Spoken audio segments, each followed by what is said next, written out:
हाँ देखिए, हम लोग एक्सरसाइज 4.3 के कुछ क्वेश्चंस ले लेते हैं, उसके बाद 4.4 देखेंगे। तो 4.3 में नवा क्वेश्चन देखिए, कह रहे हैं कि दो पानी के नल एक साथ हौज को 9 सही 3/8 घंटे में भर सकते हैं। कितने घंटे में? 9 सही 3/8 घंटे में भर सकते हैं।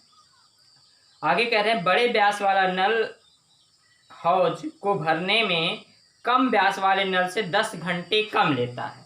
क्लियर है? जिसका मुंह मोटा रहेगा वो जल्दी भरेगा, जिसका मुंह पतला रहेगा वो क्या होगा, आपका देर से भरेगा नल। तो इसमें क्या बोला गया है कि दो नल हैं, तो मान लेते हैं छोटे मुंह वाला मुंह या मुख लिखें कि मुंह लिखें? आपकी किताब में क्या लिखा है? व्यास लिखा है। छोटे व्यास वाला नल हौज को भरता है बराबर x घंटे में। कितने घंटे में? x घंटे में। तो बड़े व्यास वाला नल कितने घंटे में भरेगा? बड़े व्यास वाला नल हौज को भरेगा कितने घंटे में? कह रहे हैं 10 घंटे कम लेता है। यानी अगर ये x घंटा ले रहा है तो ये x माइनस 10 घंटे लेंगे।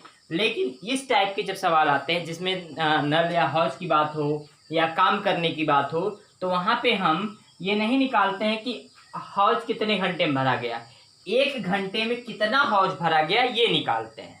1 घंटे में कितना हौज भरा गया वो निकालते हैं। तो छोटे व्यास वाले नल द्वारा x घंटे में कितना भरा जाता है? x घंटे में भरा गया हौज।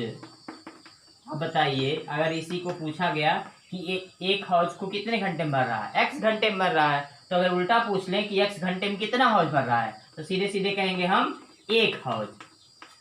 एक हौज का मतलब पूरे एक हौज का पूरा एक भाग भरा जा रहा है। ठीक है, x घंटे में भरा गया हौज बराबर एक भाग। ठीक है, संपूर्ण भाग या एक भाग कह सकते हैं। तो अगर हम 1 घंटे में निकालें, 1 घंटे में कितना भरा जाएगा, तो 1/x भाग भरा जाएगा। 1/x भाग ही तो भरा जाएगा। अरे जैसे आपसे पूछा जाए कि 10 आम का दाम 100 रुपए है, तो 1 आम का दाम कितना होगा, तो आप क्या करते हैं? 100/10 ही तो करते हैं, करते ही नहीं करते हैं? तो ही पूछा गया कि x घंटे में अगर 1 भाग भरा गया, तो 1 घंटा अगर यहाँ हम 1 कर दें तो आप क्या करेंगे? इसको ले जाके इसमें भाग कर देंगे, 1/x भाग भरा गया। इसी तरह बड़े व्यास वाले नल द्वारा कितने घंटे में, x माइनस 10 घंटे में कितना हौज भरा जा रहा है? x माइनस 10 घंटे में भरा जा रहा है 1 भाग। तो अगर हम पूछें कि 1 घंटे में कितना भरा जाएगा, 1 घंटे में कितना भरा जाएगा, तो ये आप कितना बताएंगे? 1/x माइनस 10 बताएंगे। समझ पा रहे हैं ना? अब 1 घंटा क्यों निकाल रहे हैं? जैसे आप दुकान पे गए, इस समय लॉकडाउन चल रहा है, दुकान पे क्या कर जाएंगे? मत जाइएगा, बैठे रहिए घर पे, आराम से घर पे खाइए, दुकान जाने की जरूरत नहीं है। तो मान लो, कल्पना करो कि लॉकडाउन खुल गया है और सारी दुकानें खुल रही हैं और आप चले गए चाउमीन वाली दुकान पे। कहाँ? चाउमीन वाले पहले जाएंगे ना कि फुल्की वाले जाएंगे? तो उस पर अगर आप चले गए तो मान लीजिए उसने कहा कि हम 10 रुपये में, महंगा कर दिया, मान लीजिए 10 रुपये में आपको 50 फुल्की खिलाएंगे। महंगा कर दिया, सस्ता? पता नहीं, मान लो 500 फुल्की खिला रहा है, 10 रुपये में 500 फुल्की खिलाएंगे। तो आप बताओ कितने रुपए खाओगे? कितने रुपए खाओगे? जितनी आपकी कैपेसिटी होगी। मान लीजिए आपकी कैपेसिटी 50 फुल्की की है, 50 फुल्की कैपेसिटी है, तो आप कितना रुपया लेके जाओगे? तो पहले पता करोगे कि 1 फुल्की कितने में पड़ रही है या 1 रुपये में कितनी फुल्की पड़ रही है, उसी हिसाब से हम लेके आएंगे। या मान लो आपके घर में 5000 लोग आ गए, अब कितने फुल्की लेके आओगे? हैं? तो पहले निकालोगे कि 1 रुपया क्या फुल्की मिल रही है, फिर पूरे की कितने फुल्की मिलेगी, ऐसे ही तो निकालेंगे। हैं? फिलहाल फुल्की उल्की अभी नहीं खाना है, अभी बंद रखना है मुंह सबका। और बहुत ज़्यादा बनाने वो खाने का मन करे तो घर में बना के खाइए, बाहर ना जाइए। तो वही मैंने निकाला कि एक घंटे में कितना हौज भर रहा है इसके द्वारा क्यों? क्योंकि हमको निकालना है 9 सही 3/8 घंटे में, 9 सही 3/8 घंटे में पूरा भरा जा रहा है। तो इसलिए आप लिखेंगे 9 सही 3/8 घंटे में दोनों द्वारा भरा गया, दोनों द्वारा भरा गया हौज, बता सकते हैं कितना होगा? दोनों द्वारा भरा गया हौज कितना हो जाएगा? 9 सही 3/8 घंटे में। तो आप देख रहे थे 1 घंटे में ये इतना भर रहा है, तो 9 सही 3/8 घंटे में कितना भरेगा? 9 72 3 75, 75/8 घंटे में कितना भरेगा? इतने गुणे 1/x भरेगा। और इतने आपका 75/8 घंटे में दूसरा वाला भी उतना ही भरेगा, यानी प्लस 75/8 इंटू 1/x माइनस 10। लेकिन ये किसके बराबर है? 1 हौज के बराबर, यानी बराबर हम कर देंगे कितने के? 1 के। इसी को हल करके एक समीकरण बना लीजिएगा और हल कर लीजिएगा। ठीक है, अब इसे हम इसके आगे नहीं बताएंगे, हमने हिंट दे दिया। ठीक हो जाएगा? हाँ हो जाएगा। हाँ चलो मिटा देते हैं। इसके बाद कौन सा देख लेते बताओ?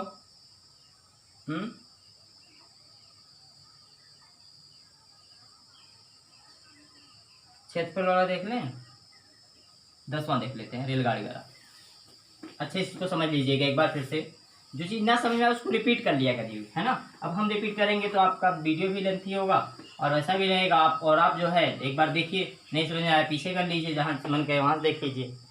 ठीक है, चलो 10वां सवाल करते हैं। 10वां क्वेश्चन क्या दिया है कि मैसूर और बेंगलोर के बीच की दूरी 132 किलोमीटर है। कह रहे हैं कि यात्रा करने में एक्सप्रेस गाड़ी सवारी गाड़ी से 1 घंटा कम समय लेती, एक्सप्रेस वाली सवारी वाले से 1 घंटा कम लेती। तो मान लेते हैं, माना सवारी, अब क्या माने, समय मान लें? नहीं, चाल माननी है, क्योंकि चाल पे डिपेंड कर रहे। 1 घंटा कम समय लेती है यदि एक्सप्रेस की औसत चाल सवारी की औसत चाल से 10 किलोमीटर प्रति घंटे अधिक हो। तो सवारी गाड़ी की चाल मान लेते हैं, सवारी गाड़ी की चाल कितनी मान लें हम? x किलोमीटर पर आवर मान लें। ठीक, तो एक्सप्रेस गाड़ी की चाल कितनी हो जाएगी? एक्सप्रेस गाड़ी की चाल हो जाएगी कितनी बताइए? एक्सप्रेस गाड़ी की चाल हो जाएगी x + 11। अब कितनी दूरी तय करने में? 132 किलोमीटर, 132 किलोमीटर तय करने में पहले को लगा समय, पहली गाड़ी को लगा समय, पहली गाड़ी को लगा समय। अब बता सकते कितना समय लगेगा? समय बराबर होता है दूरी बटे चाल। तो दूरी कितनी है? 132 किलोमीटर। चाल कितनी है? x है, तो 132/x। समझ पा रहे हैं ना? तो ये होगी आपकी पहली गाड़ी को लगा समय। 132 किलोमीटर जानने में दूसरी गाड़ी को लगा समय कितना हो जाएगा बताइए? 132/x + 11। अब आपसे हम पूछें कि कौन ज़्यादा है, ये ऊपर और पहला ज़्यादा है, दूसरा ज़्यादा है। हम आपसे पूछें कि 1/5 ज़्यादा है कि 1/6 ज़्यादा है? हाँ, जान सकते हैं ना? अरे आपकी मम्मी लाई सेब हमेशा लाती हैं, चल आपकी समोसा लाते हैं। ये आपकी मम्मी समोसा लाई, उसके 5 टुकड़े की, कितने टुकड़े की?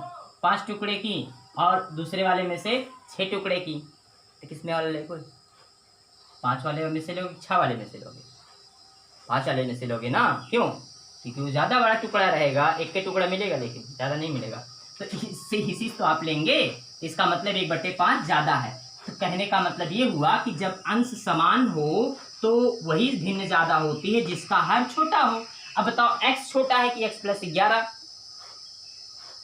5 छोटा है, 5 धन 11। क्लियर है? 5 छोटा है क्योंकि 5 धन 11 मतलब 16 हो जाएगा ना। यानी ये चीज़ ज़्यादा है तो इसका मतलब ये चीज़ कम होगी और ये चीज़ ज़्यादा होगी। अब प्रश्न में ये कह रहा था कि एक्सप्रेस वाला जो उस वाले से कितना कम समय ले रही है बताइए? एक्सप्रेस वाली गाड़ी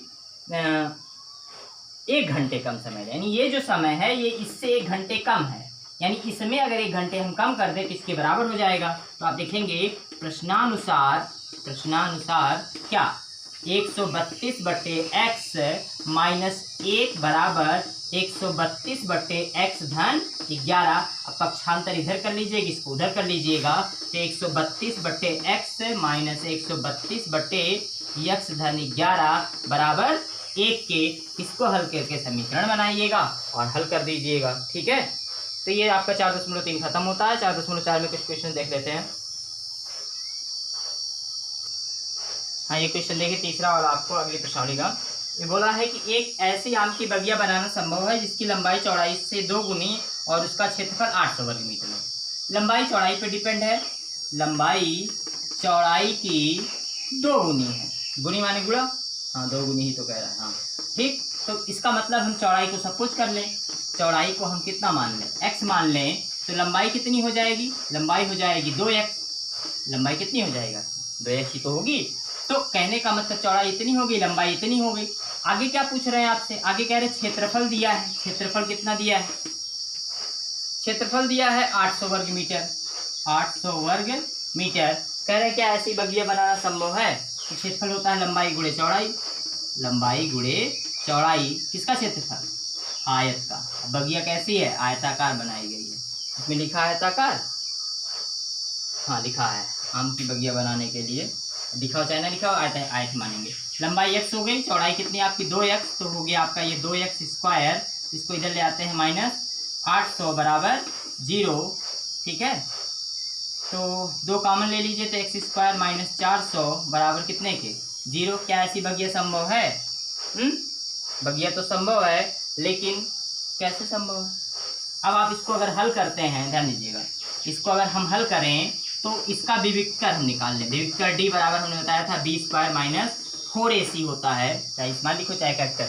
ठीक है, और इसी पे डिपेंड करती है सारी चीजें। अगर ये शून्य आ गया तो मूल समान। अब देखो इसमें अगर हम b का मान, b मतलब आपको बताया गया था जो समीकरण दिया जाए उसकी तुलना ax square plus bx plus c बराबर 0 से करते हैं। इसी से तो करते हैं, तो उससे कर दीजिए।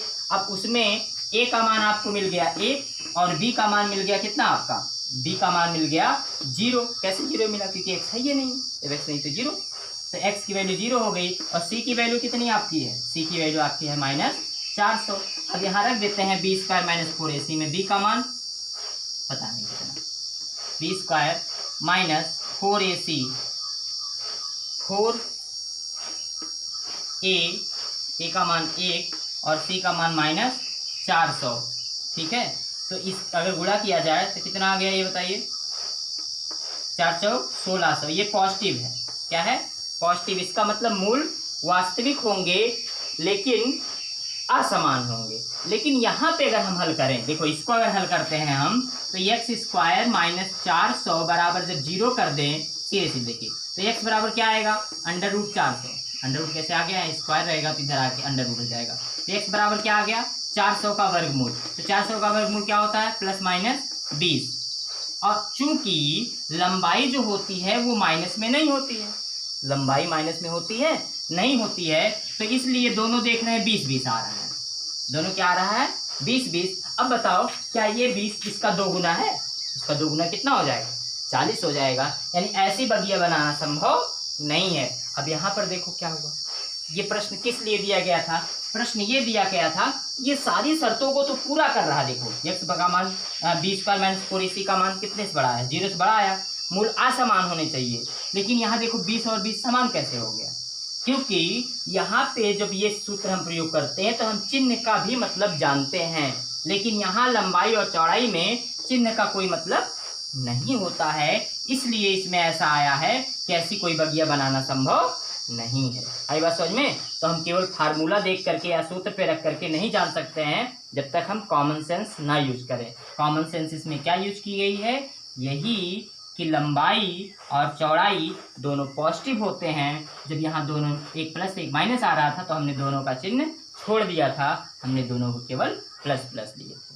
ठीक है, तो इस तरह आपकी प्रश्नावली लगभग पूरी होती है। और जो नहीं आएगा अब उसको आप जब कल बताएंगे तब उसको आगे बताया जाएगा, है ना।